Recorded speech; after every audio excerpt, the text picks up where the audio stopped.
dhalinyaro badan waqtiga ay jaamacadaha ka baxaan waxaa dhibaatada ku noqda waxa weeyaan iyagoo doonaya inay bilaabaan shaqooyin rasmiya in ka mid a waxay heshaa intern amba waxa la dhahdo yani internshipka oo noqonaysa carbiska shaqada. haddaba waqtiga ugu munaasabsan ee carbiska shaqadu macnaha sameeyo qofkana waxa weeyaan kariirkiisa uu dhisi karayaa waa waqtiga ku jiro jaamacadda ama dugsiga sare uu ku jiro. markastoo xilli hore internka sii gasho ama internshipka sii gasho waa waqtiga kuu sahli karaya fursadna kuu siin karaya inaad guul ka gaadho kariirkaaga dhisanaysa mustaqbalka. marka laba shay baa ku saacidi karaya. shayga koobaad waa inaad adigu istirto oo waqtiga aad secondary schoolka kasii baxayso ama aad jaamacadda yacnihii bilowga tahay waa inaad adigu raadsataa shaqo inteena, waayo waqtigaas jaamacaddana waa lagaa bixinayaa dugsigana waa lagaa bixinaya yacnihii waxa weeyaan vigiisa oo maaha mid aad adigu iska bixinayso at least walba kafaalo qaadi karaya.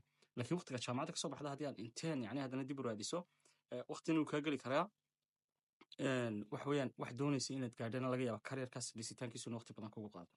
marka qaybta kood waxa weeyaan dhalinyaro badan qaladaadkay galaan waxaa ka mid ah in markay dugsiga sare ay sii dhammaynayaan aanay tan ku fikirin, sidoo kale markay jaamacadda bilowgiin aanay tan ku fikirin ay xoogga saaraan inta badan natiijooyinkay ku odhanayaan natiijo wanaagsan inaan helaan doonaya shaqada wayga mashquulinaysaa. marka taasi waa taas oo waa mid ay tahay inaad ogaatod ku dadaasho raadsato si kastood u raadsan karayso shaqoon inaad qabato xataa haddaanay fiilkaaga yacnihi la tacalluqin, waayo tani waxay kuu sii carbin doontaa suuqa. qaybta labaad waxay noqonaysaa inaad sii dhisato professional networks oo noqonaysa waxa weeyaan xidhiidho wanaagsan hadday noqoto yacnihii dhanka social media oo kale.